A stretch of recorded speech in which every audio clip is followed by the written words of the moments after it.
In the shimmering city of Luminary Reach, where glass towers pierced a golden sky and the streets buzzed with ambition, lived Callista, a 35-year-old florist whose quiet grace went unnoticed. Her shop, Petal Haven, nestled between sleek boutiques, overflowed with vibrant roses, lilies, and orchids, their fragrances a stark contrast to the sterile, urban air.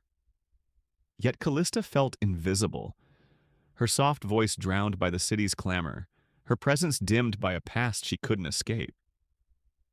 Raised by a sharp-tongued mother who mocked her dreams of beauty and artistry, Callista had learned to shrink, her confidence buried beneath layers of rejection. She watched the city's elite glide by, their designer suits and confident strides marking them as luxuries, rare, valued, magnetic. Callista longed for that recognition, to be seen as more than a florist, but she didn't know where to begin. Her days were a quiet routine, arranging flowers at dawn, serving customers with a polite smile, and retreating to a small apartment above the shop, where the hum of traffic lulled her to sleep.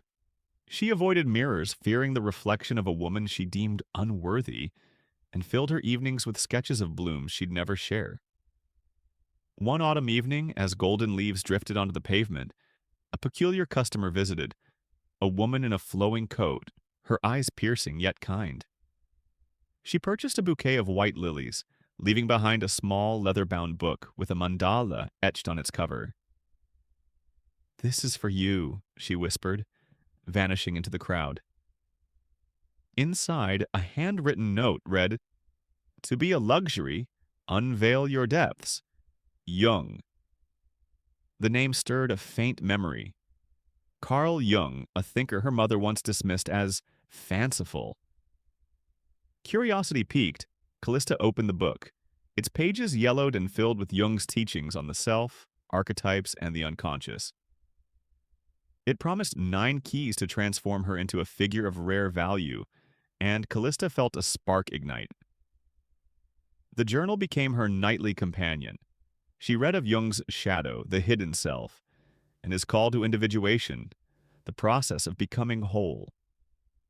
Her dreams, once restless with fragmented memories, grew vivid, pulling her into a golden garden where a masked figure awaited. "You hide your light," it said, its voice echoing like wind through leaves, pointing to a wilted rose at her feet. Callista woke, heart pounding, and began to apply Jung's wisdom. The first key, embrace your shadow, compelled her to face her fear of rejection. She stood taller in her shop, her voice steady as she greeted customers, owning her past instead of shrinking from it. The second key, integrate your animus, led her to embrace her inner feminine grace, arranging flowers with a dancer's fluidity, while summoning her animus, her inner strength, to negotiate better prices with suppliers. Weeks turned to months, and Callista's transformation deepened. The third key, embody archetypes, saw her channel the queen, her posture regal as she oversaw her shop, and the lover, her warmth drawing customers into lingering conversations. The fourth key, cultivate inner depth, came through Jung's active imagination. In dreams, she conversed with the masked figure, uncovering her worth, her presence growing profound. The fifth key, reflect others with empathy, transformed her into a mirror, listening to a grieving widow's story, her compassion making her a confidant. The sixth key, set boundaries, taught her to value her time, declining late-night orders, her rarity enhancing her allure. The seventh key, align with the collective unconscious, saw her floral designs reflect universal emotions, like love and loss, resonating with Luminary Reach's diverse souls. The eighth key, radiate authenticity through individuation, unfolded as she shed her mother's voice, her true self shining through every petal she placed. The ninth key, project mystery, came naturally, her depth hinting at untold layers, sparking curiosity among her patrons.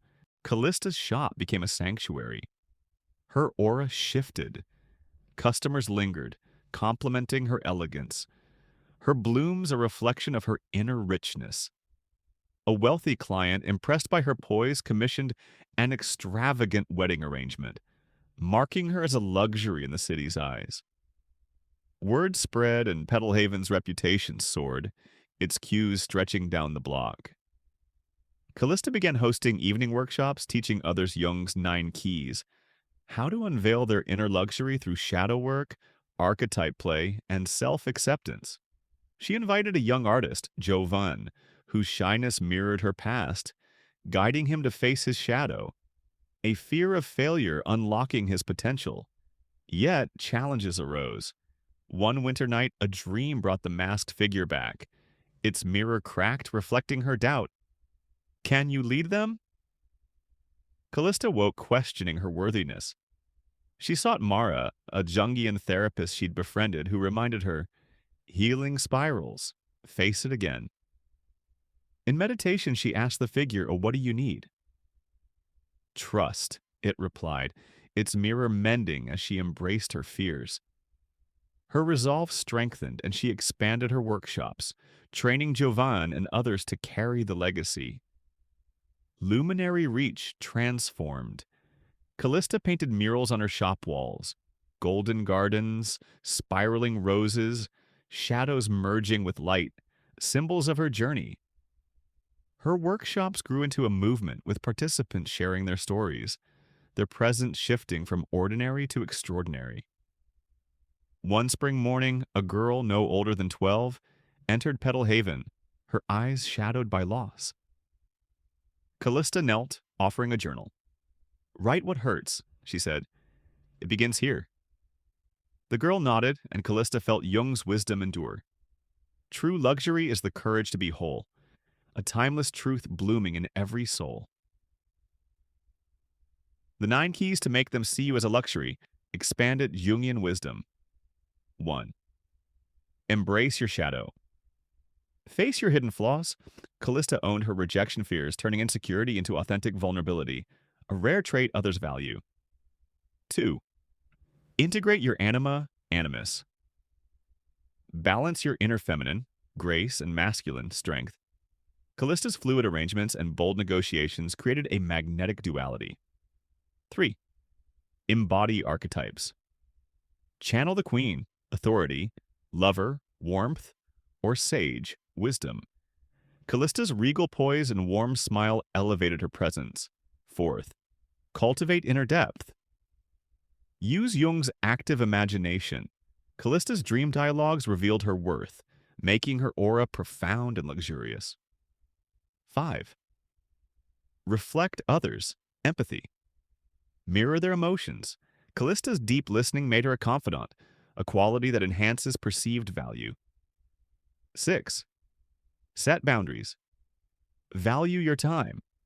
Callista's selective availability made her presence scarce like a rare jewel, increasing demand. 7. Align with the collective unconscious. Tap universal truths. Callista's floral art spoke to shared human experiences, drawing people instinctively. 8. Radiate authenticity, individuation. Be your true self. Callista's journey to wholeness shed her mother's criticism, making her stand out as genuine. 9. Project mystery. Hint at your unknown depths. Callista's layered persona sparked curiosity, a hallmark of luxury that invites connection. The mandala-sealed book remained on Callista's desk, its pages filled with notes yet always open, a beacon for those seeking to unveil their own luxury through Jung's timeless wisdom. The end.